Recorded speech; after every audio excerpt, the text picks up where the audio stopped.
ये छात्रों, मैं इससे पहले आप लोगों को salient features of the constitution पढ़ा रहा था। उसका लगभग हाफ पार्ट मैंने आप लोगों को समझा दिया है, एक्सप्लेन कर दिया है। अब दूसरे पार्ट में मैं आपको प्रिवेंशन डिटेंशन से शुरुआत कर रहा हूँ। तो इससे पहले वो पार्ट आपको प्लेलिस्ट में हड़प्पन सिविलाइजेशन से अटैच्ड मिल जाएगा और इसे आप देखें, समझें, लाभ उठाएं और अच्छी लगे तो लाइक, शेयर और सब्सक्राइब करें। धन्यवाद। तो अब हम शुरू करते हैं। Preventive detention. In case of a person is detained under preventive detention such as person can be kept in custody for a period of 3 months without trial. Such a person has the following rights. Prevention detention, जो prevention जो हमारे किसी मूलभूत अधिकारों पर या जो हमारे फंडामेंटल राइट्स हैं उस पर रोक लग जाती है और किसी व्यक्ति को 24 घंटे से अधिक कस्टडी में नहीं रखा जा सकता विदाउट ट्रायल, और अगर उसे 3 महीने से अधिक या 3 महीने तक रख लिया जाता है, वही समझाया जा रहा है।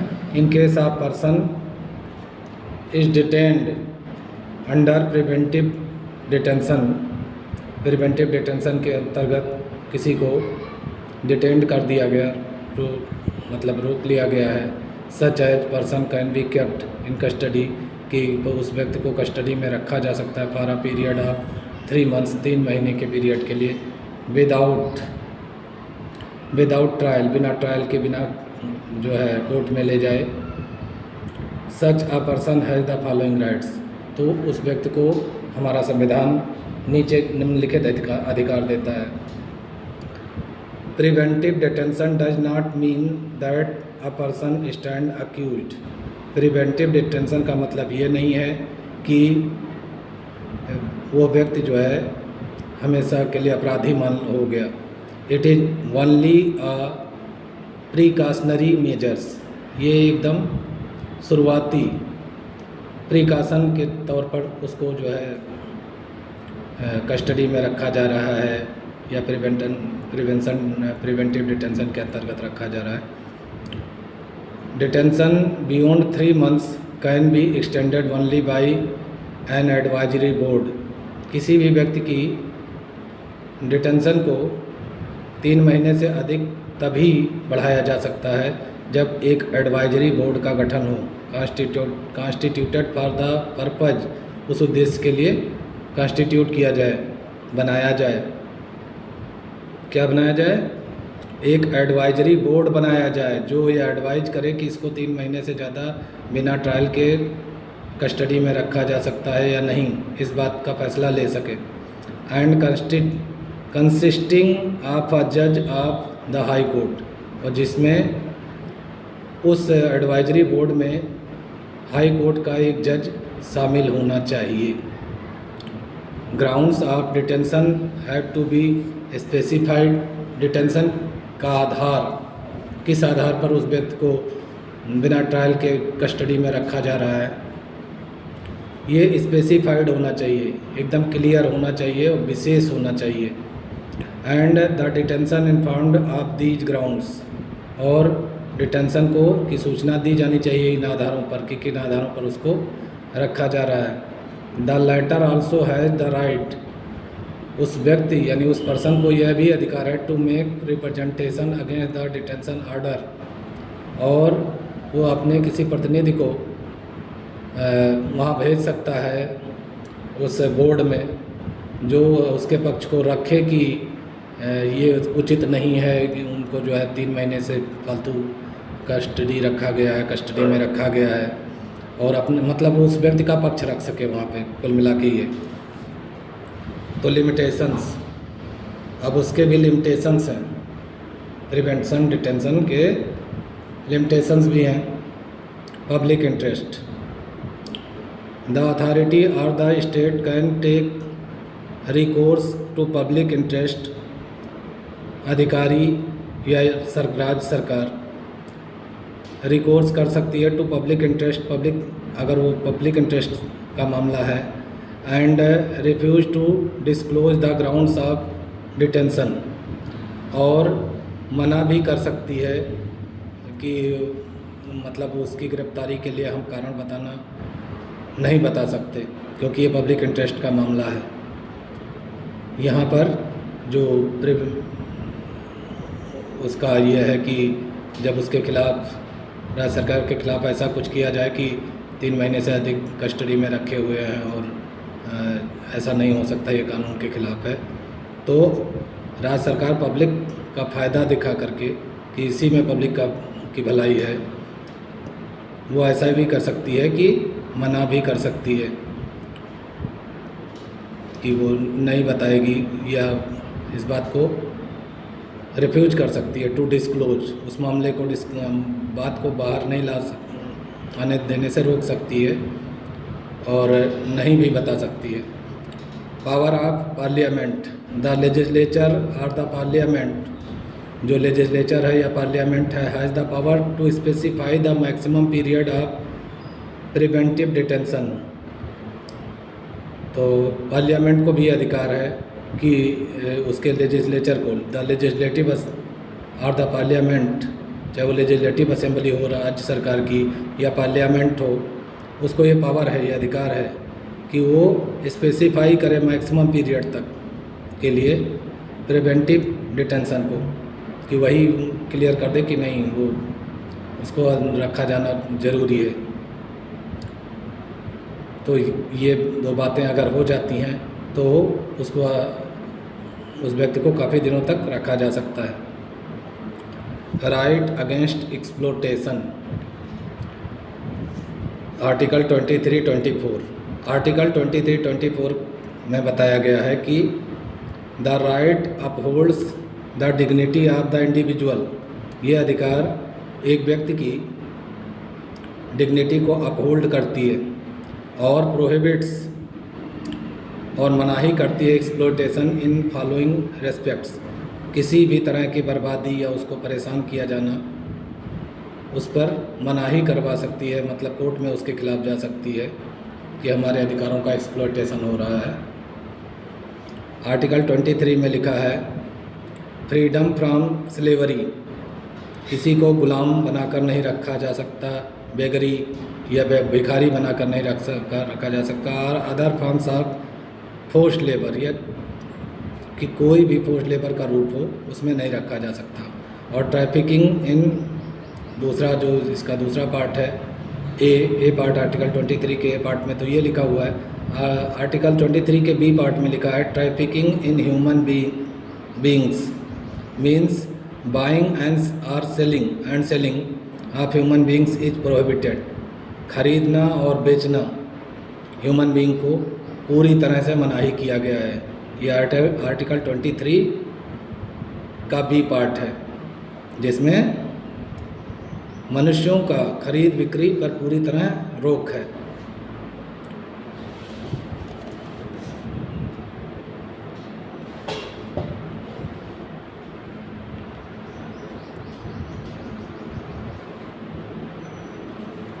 इट आल्सो प्रोहिबिट्स, ये इस पर भी रोक लगाता है, यूज ऑफ वुमेन और गर्ल्स फॉर इमॉरल पर्पजेज, किसी भी औरत या लड़की को अनैतिक उद्देश्यों की पूर्ति के लिए इस्तेमाल करने पर भी रोक लगाता है ये आर्टिकल 23 का बी पार्ट। इसके अलावा आर्टिकल 24 में जो राइट अगेंस्ट एक्सप्लॉयटेशन है, ये आर्टिकल 23 और 24 है।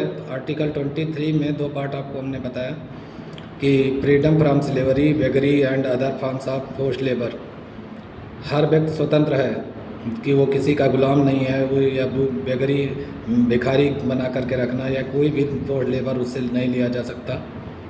और दूसरा भाग जो है ट्रैफिकिंग इन ह्यूमन बीइंग्स, इसका मतलब ये है कि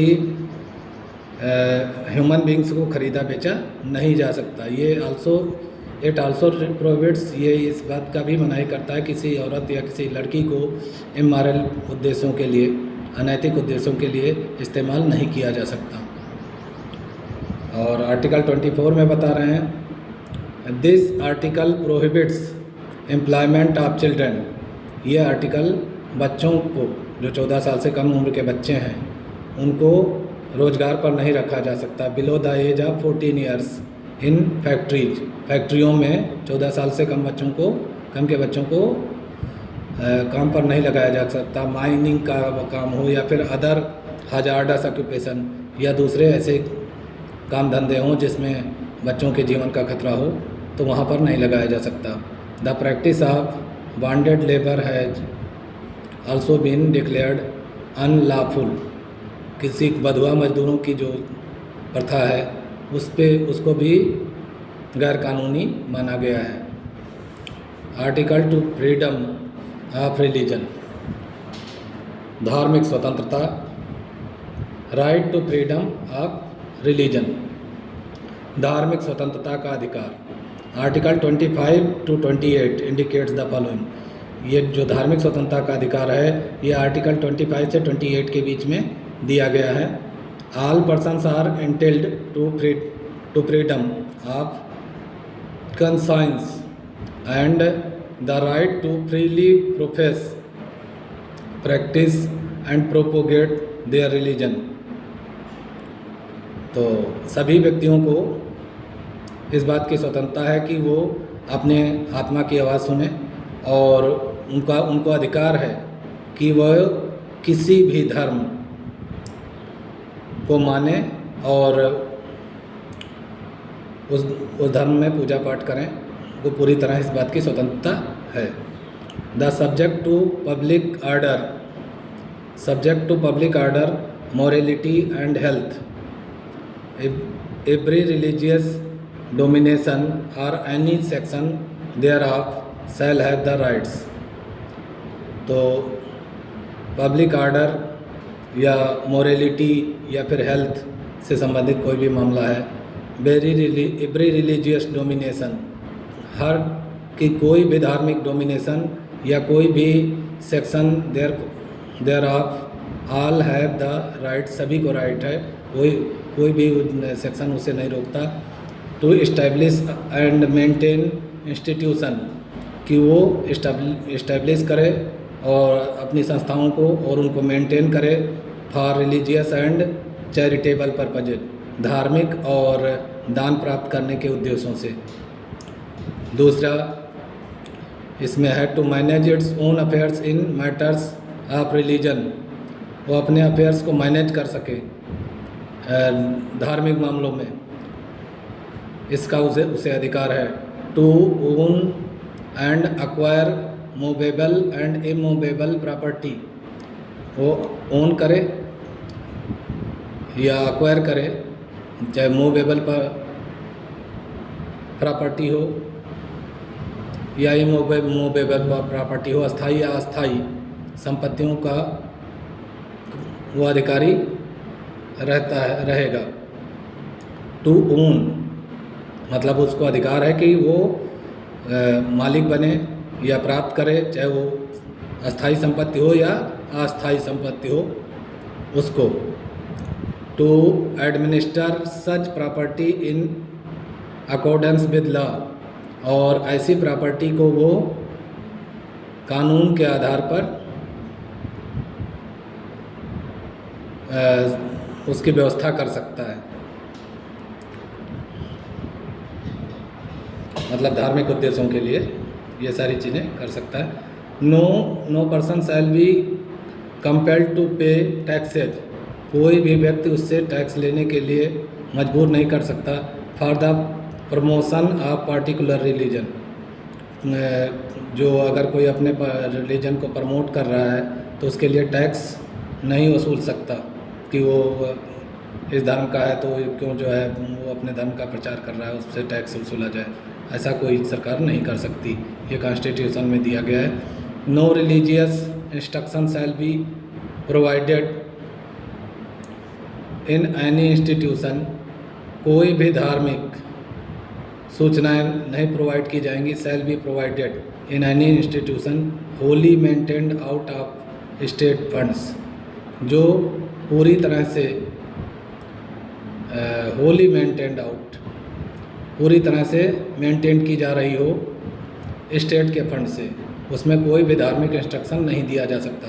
मतलब सरकार द्वारा संचालित कोई भी संस्था कोई धार्मिक इंस्ट्रक्शन या निर्देश नहीं दे सकती कि वो इस धर्म को माने। इसके अलावा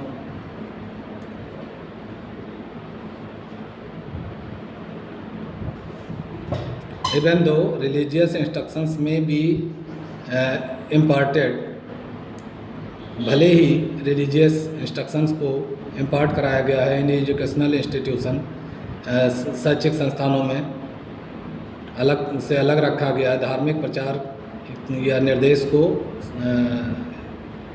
शैक्षिक संस्थाओं से अलग रखा गया है। Recognised by or receiving funds from the state, जो राज्य सरकार द्वारा रिकॉग्नाइज्ड है, मतलब रजिस्टर्ड है, या फिर सरकार से फंड ले रही हैं, तो वो कोई धार्मिक इंस्ट्रक्शन नहीं दे सकती अपने शिष्यों को।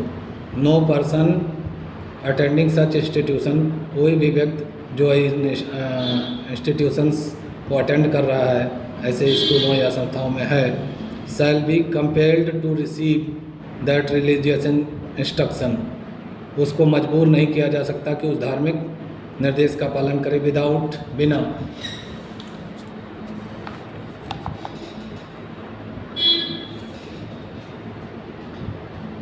द कंसेंट ऑफ हिमसेल्फ, बिना उसकी इच्छा के, या or herself, or of his her guardian, या अपने माता पिता के सलाह के बिना।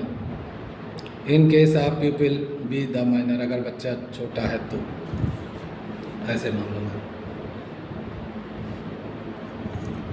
Cultural and educational rights, cultural और एजुकेशनल राइट जो कि हमारे कॉन्स्टिट्यूशन के आर्टिकल 29 और 30 में दिया गया है, हमारे संविधान के आर्टिकल 29 और 30 में दिया गया है। प्रोटेक्शन ऑफ माइनॉरिटीज, उसमें कहा गया है कि जो लोग संख्या में कम हैं उनको प्रोटेक्ट किया जाएगा, उनको बचाया जाएगा। तो ये article 29 gives a section of the people are whole of them, people के एक सेक्शन या उनके पूरे सेक्शन को ही the right to preserve their distinct language, कि वह अपने जो मतलब भाषा उनकी जो है उसको बचा के रखें, स्पेशल भाषा जो उनकी है उसे वो बचा के रखें, अपनी स्क्रिप्ट को बचा के रखें, उनकी जो लिपि है उसे बचा के रखें और उनकी सभ्यता को बचा के रखें। इस बात के लिए प्रोटेक्शन देगा संविधान। In the matter of the admission to any educational institution, किस ऐसे मामले में जब वो किसी शैक्षिक संस्थान में एडमिशन ले रहा हो, maintained by the state admission, जिसे स्टेट मेंटेन करती है। Admission can not be denied, admission से मना नहीं किया जा सकता on the grounds of religion, धर्म के आधार पर या रंग के आधार पर या जात के आधार पर या क्रीड के आधार पर या सेक्स के आधार पर। इन किसी भी आधार पर उसको जो है राज्य सरकार के स्कूलों में एडमिशन से मना ही नहीं किया जा सकता कि वो पूरा जात का है या उसका कलर काला गोरा है इसलिए नहीं रखा जा सकता। अब बात आती है माइनॉरिटीज एंड एजुकेशनल इंस्टीट्यूशन की। तो जो माइनॉरिटीज हैं मतलब कम संख्या के लोग हैं, जिस धर्म के लोग संख्या में कम हैं उन्हें माइनॉरिटी कहा जाता है। एंड एजुकेशनल इंस्टीट्यूशंस, और उनके एजुकेशनल इंस्टीट्यूशन की बात करते हैं। Article 30 gives all minorities the right to establish and administer the educational institutions, सभी माइनॉरिटीज इस्टेब्लिश कर सकते हैं और उसका व्यवस्था भी बना सकते हैं, पूरी तरह से उस पर शासन भी कर सकते हैं, एडमिनिस्टर कर सकते हैं एजुकेशनल इंस्टीट्यूशंस को आप देयर चॉइस, अपने चॉइस के हिसाब से, अपने चुनाव के आधार पर। The state is also prohibited from discriminating against educational institution in the matter of grants. तो the state is also prohibited, state को मनाही है फ्रॉम डिस्क्रिमिनेटिंग, भेदभाव करने से, इस आधार मतलब जाति के आधार पर कोई सरकार जैसे सभी को ग्रांट देती है वैसे ही सबको ग्रांट देना है, जात के आधार पर ग्रांट देने से मना नहीं किया कर सकती राज्य सरकारें। The state also prohibited from discriminating against educational institutions in matter of grants. तो भेदभाव नहीं कर सकती, मतलब किसी धर्म के एजुकेशनल इंस्टीट्यूशन को ज़्यादा दे और किसी दूसरे धर्म के एजुकेशनल इंस्टीट्यूट्स को कम ग्रांट दे, ऐसा नहीं कर सकती, भेदभाव नहीं कर सकती। इस पर रोक लगाया गया है आर्टिकल 30 से, जो कि माइनॉरिटीज एंड एजुकेशनल इंस्टीट्यूशन से रिलेटेड है। Right to constitutional remedies, article 32। Article 32 जो है, जो कॉन्स्टिट्यूशनल रेमेडीज का अधिकार रखता है। फंडामेंटल राइट्स आर जस्टिसेबल, जो फंडामेंटल राइट्स हैं उनके लिए न्याय मांगा जा सकता है। A suit can be filed in High Court, एक सूट को फाइल किया जा सकता है हाई कोर्ट में, मतलब हाई कोर्ट में जाया जा सकता है उसको प्राप्त करने के लिए अपने फंडामेंटल राइट्स को। आर द सुप्रीम कोर्ट, या सुप्रीम कोर्ट में भी जाया जा सकता है if fundamental rights are violated, अगर फंडामेंटल राइट्स छीना जा रहा है तो, वायलेट किया जा रहा है राज्य सरकार द्वारा।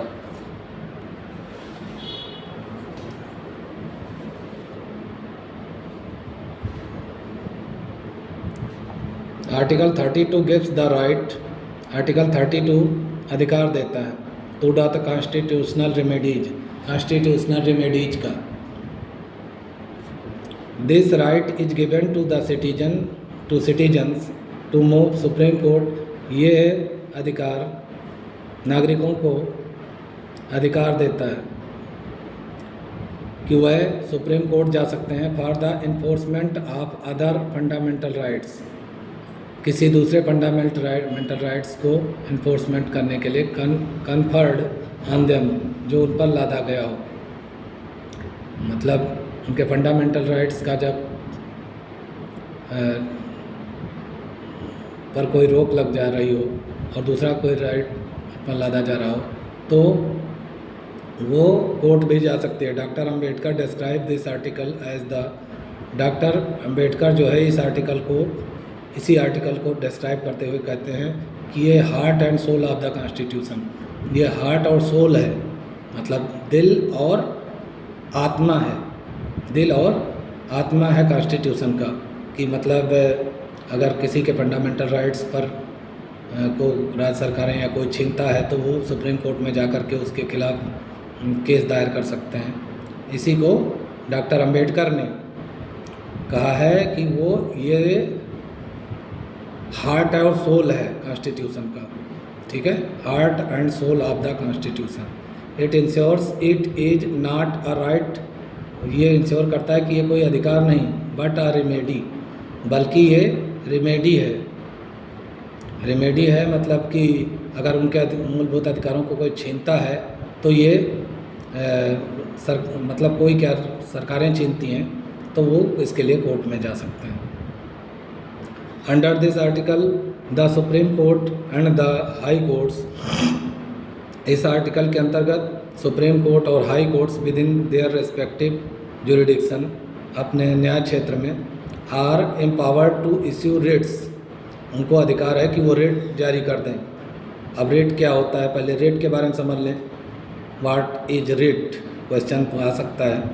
आ writ is a format, a writ is a format written under issued by the supreme Court, जो ये लिखा जाता है सुप्रीम कोर्ट के इश्यू करने पर, एंड द हाई कोर्ट्स, या हाई कोर्ट के द्वारा लिखवाया जा सकता है, टू प्रोवाइड लीगल रेमेडीज, की कानूनी उपचार दिया जा सके, to individual who do not attain adequate protection, जिसे पूरी तरह से सुरक्षा नहीं मिल रही है अंडर ऑर्डिनरी लॉज, सामान्य कानूनों के अंतर्गत एज पर द कंडीशन, ऐसे एज पर द कॉन्स्टिट्यूशन, जैसा कि कॉन्स्टिट्यूशन में लिखा हुआ है, the enforcement of fundamental rights, कि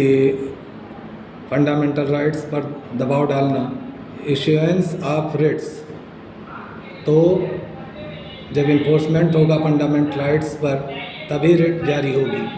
making of laws by the parliament,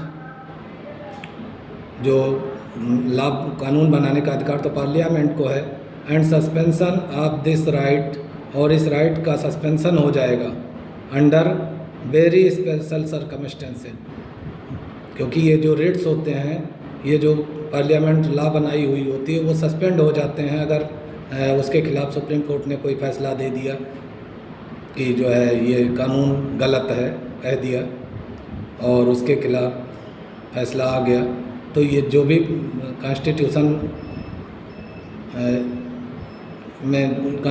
ने जो है वो पार्लियामेंट या लेजिस्लेटिव असेंबली को कानून बनाने का जो अधिकार दिया है वो सस्पेंड हो जाता है। Making a laws of the very special circumstances, तो ये एक ऐसा कानून होता है, ये एक हिसाब से सुप्रीम कोर्ट कानून बना देती है कि जो पार्लियामेंट द्वारा बनाया हुआ कानून गलत है, उसको गलत साबित कर देती है। Have all been taken care of under different clauses, तो सभी को अलग अलग क्लाजेज में जिनका ध्यान रखा जाना है, आप आर्टिकल 32, ये 32 के आर्टिकल्स में क्लियर किया गया है। The most important writs are given below, जो महत्वपूर्ण रेट्स दिए गए हैं नीचे, जो मतलब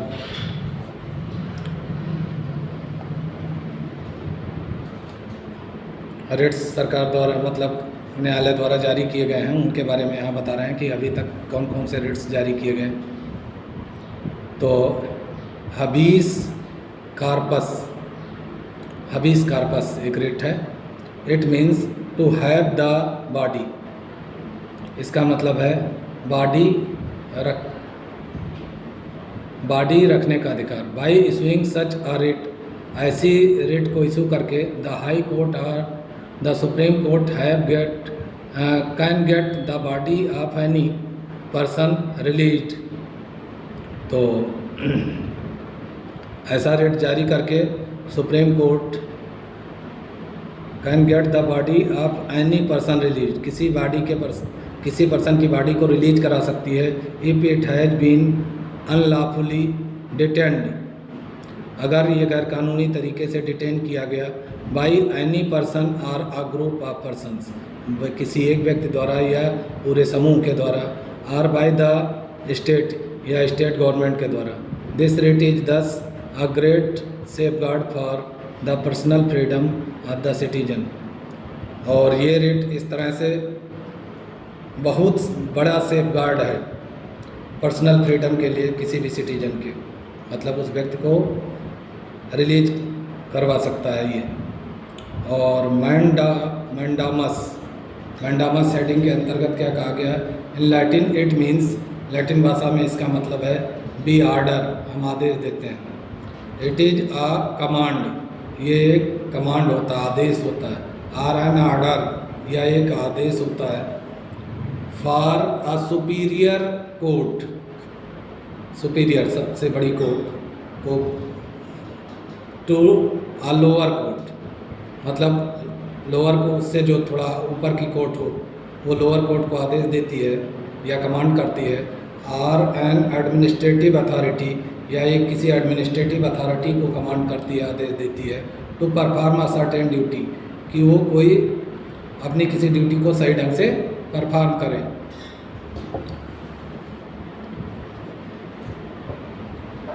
रेट ऑफ प्रोहिबिशन, प्रोहिबिशन की writ. The writ of the prohibition is an order, जो रेट ऑफ प्रोहिबिशन है वो एक आदेश होता है, इश्यूड बाई अ सुपीरियर, जो इशू करता है एक सुपीरियर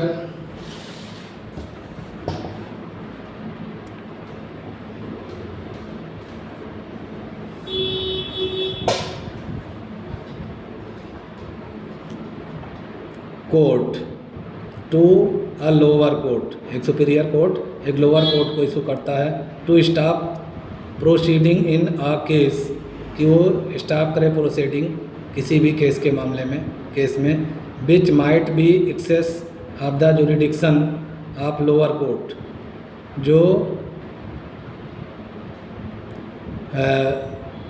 लोअर कोर्ट के जुरिडिक्शन क्षेत्र से बाहर हो। Might be excess, might be in excess of jurisdiction of lower court, मतलब जो लोअर कोर्ट के जुरिडिक्शन क्षेत्र से बाहर हो तो वो उस केस पर रोक लगाए। Writ of सरसरेरी,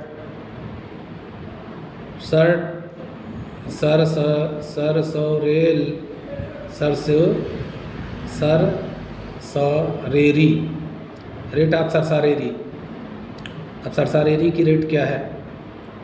this writ is issued by a superior court, इस रेट को भी एक सुपीरियर कोर्ट इश्यू करती है टू अ जुडिशियल अथॉरिटी, एक जुडिशियल अथॉरिटी को desiring to be informed of what is going on, ये इच्छा जाहिर करते हुए कि वो बड़ी कोर्ट को इन्फॉर्म करे कि वहाँ क्या हो रहा है।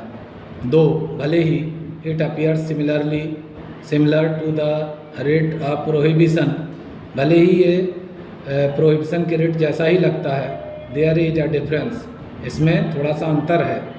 क्या अंतर है? Writ of prohibition is issued, writ of prohibition issue होती है when certain proceedings are going on, जब कोई प्रोसीडिंग जारी होती है उस समय।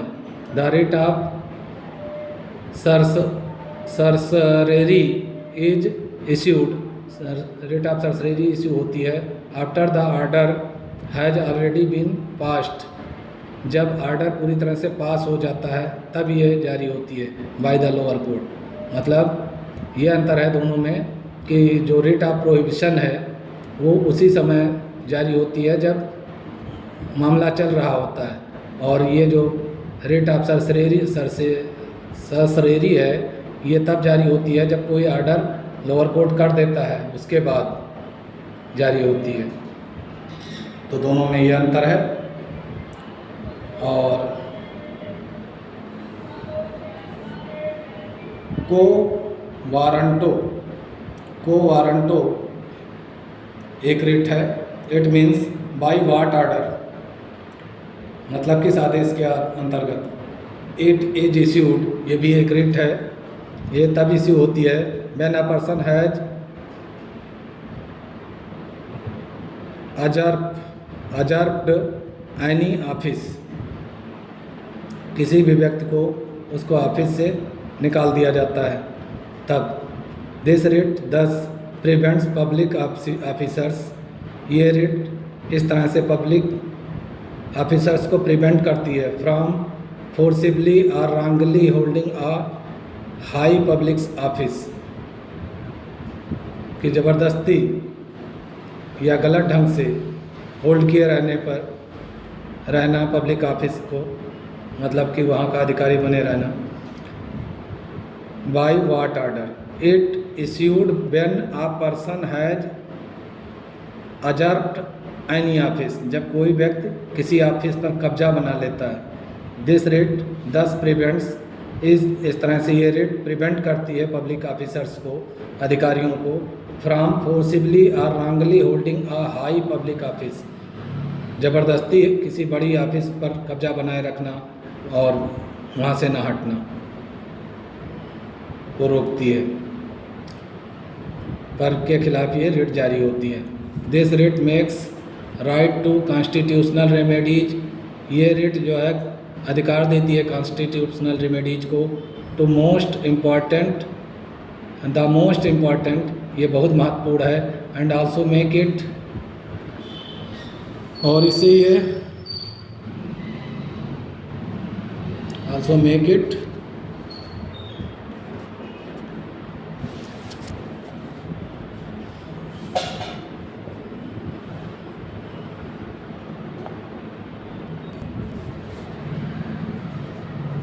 एन अफेक्टिव टूल, एक प्रभावशाली औजार के रूप में काम करती है, प्रभावशाली औजार बना देती है फॉर देयर इन्फोर्समेंट, उनको मजबूर करने के लिए। 2, presently only the supreme court and the high courts have the power to issue these writs, वर्तमान समय में केवल सुप्रीम कोर्ट और हाई कोर्ट को ही इस तरह के रिट्स जारी करने का अधिकार है। The parliament can offer similar powers on other courts, अगर पार्लियामेंट चाहे तो ऐसे पावर्स छोटे कोर्ट्स को भी दे सकती है। राइट टू एजुकेशन, शिक्षा का अधिकार।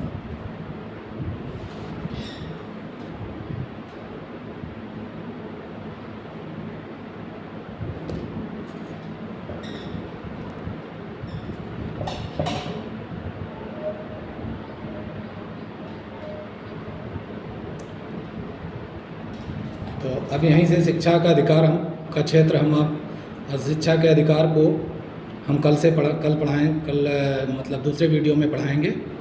और ये वीडियो बस यहीं तक, आप लोग यहाँ तक पढ़ें, लाइक शेयर और सब्सक्राइब करें।